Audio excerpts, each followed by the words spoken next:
대한의 남하로 할 일을 하고 미련 없이 떠나갑니다. 당당한 유언을 뒤로한 채 중국 상해에서 순국한 25살 청년 윤봉길 의사. 그의 온기와 열정을 가슴에 새기며 다음 장소로 이동했습니다.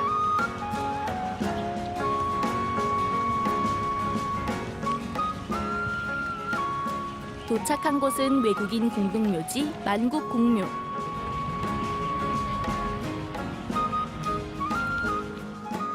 이곳은 중국과 대만에서 국부로 칭송받는 순원의 부인이자 중국 공산당 부주석이었던 숭칭링이 묻혀 있어 숭칭링 능원으로 이름이 변경됐는데요. 임시정부 주요 요인들의 묘지 초석이 있는 곳으로 상해 역사 탐방에서 빼놓을 수 없는 곳입니다.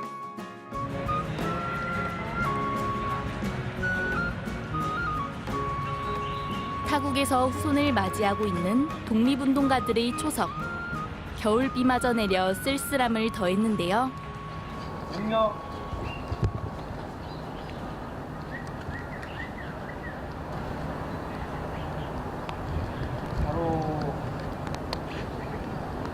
만국공묘는 이름 그대로 각국의 수많은 외국인 유해가 안장된 공동묘지입니다. 그래서 이곳에는 아까 말씀드렸던 것처럼, 그리고 함께 봤던 것처럼 임시정부 2대 대통령을 지내신 박은식 선생님과 신규식 선생님, 노백린 선생님, 안태국 선생님, 김인전 선생님의 묘지에 초석이 자리를 잡고 있습니다. 이제 이골은 다 한국으로 돌아와서 현충원에 안장이 되어 계시고요. 박은식 선생님 하면 가장 생각나는 게 뭐가 있나요? 한국통사? 역사, 한국통사 이런 것들을 많이 기억을 하고 계시죠. 1915년에는 이제 한국통사를 완성을 해서 출간을 하시게 됩니다. 한국통사의 통자는 아플통이죠. 우리의 그런 아픈 역사에 대해서 기록을 남겨주시게 되고요. 3.1운동이 일어나시고 나서 그것을 지켜본 이제 박은식 선생님께서는 노인동맹단이라는 것을 만드시게 됩니다.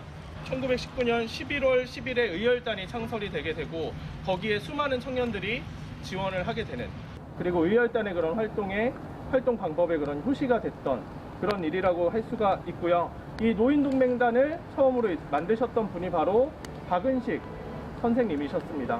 노백린 선생님에 대해서 말씀을 드릴 건데 이분도 군인으로서 굉장히 유명하신 분이셨어요. 그래서 대한민국의 그런 군인으로 이렇게 복무를 하셨는데 1905년에 무슨 일이 있었어요? 을사늑약이 있었죠. 그때 을사오적이 있었잖아요.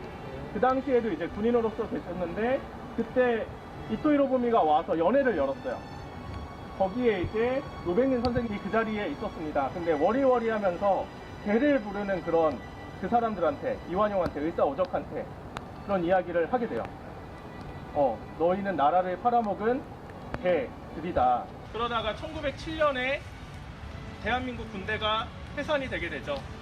그리고 1914년에는 하와이로 건너가서 우리나라의 그런 군대를 다시 살리려는 노력을 하시는데 우리의 비행사를 양성하는 학교를 설립하시게 되고 1922년도에 41명의 학생이 있었고 23년도에는 11명의 졸업생이 나오게 됩니다.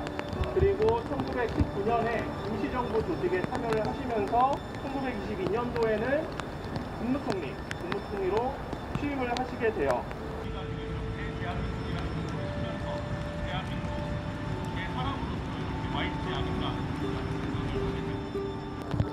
네, 우리 임시정부를 만드셨던 분들 5분의 그런 초석이 남아있는 곳이고요. 그리고 여기에서 실제로 임시정부를 만들기 위해서 노력하시고 나라를 위해서 온몸을 바치시고 목숨까지 바치신 분들을 직접 이렇게 찾아온 것 같아서 감회가 새롭고 더 그분들의 정신과 이런 생각을 한 번 더 느낄 수 있는 시간이 된 것 같습니다. 떠났어야 했는데 못 떠나신 분들이 있었던 것 같아요. 근데 알아보려고 하는데 이미 그분들에 대한 자료도 지금 남아있지 않고 어떻게 남으셔가지고 일제 대항하셨는지 어떻게 돌아가셨는지에 대한 자료가 없다고 해요. 그래서 그런 것들에 대한 것도 좀 더 자료조사가 되었으면 좋겠습니다. 우리 독립운동가들이 머나먼 이국의 땅에까지 오셔가지고 나라의 독립을 위해서 한평생 몸 바쳤다라는 사실이 굉장히 저한테는 인상이 깊었었고요. 그런데 안타깝게도 이렇게 돌아가셨을 당시에 이렇게 자국으로 돌아오지 못하시고 여기 만국공묘 외국인 묘지에 안장이 되어 계셨다라는 사실에 조금 안타까운 마음이 굉장히 많이 들었습니다. 그런데 다행히도 이제 지금 현재는 대전 현충원에 지금 이렇게 모셔져 있다고 들었는데요. 굉장히 이제 한국인으로서 그런 분들, 그러니까 밝혀지지 않은 독립운동가들이 굉장히 또 많다고 들었습니다. 그런 분들이 하루빨리 우리 나라로 이제 고국으로 다시 이렇게 안장이 되는 그런 날이 오기를 손꼽아 또 기다리고 있겠습니다. 오늘 독립운동가 선생님들의 무덤에 가서 묵념하는 시간을 가졌었는데 그때 이제 설명을 많이 들어보니까 제가 많이 모르고 있던 독립운동가 분들이 정말 많더라고요.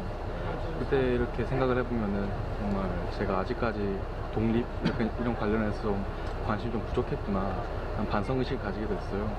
비록 이제부터라도 조금 더 역사 의식을 고취하고 독립 이런 관련해서 조금 더 찾아보고 타인에게 좀 전해주는 그런 방식으로 이렇게 살아가는 게 좀 더 낫다고 삶의 방향을 약간 정했던 계기가 되었던 것 같습니다. 만국공묘 방문을 마지막으로 상해에서 독립운동의 흔적을 찾아보는 일정을 모두 마무리했는데요. 대한사랑 한류원형문화 사절단을 태운 버스는 다음 날 난징 탐방을 위해 길을 재촉했습니다. 여기까지 나왔습니다.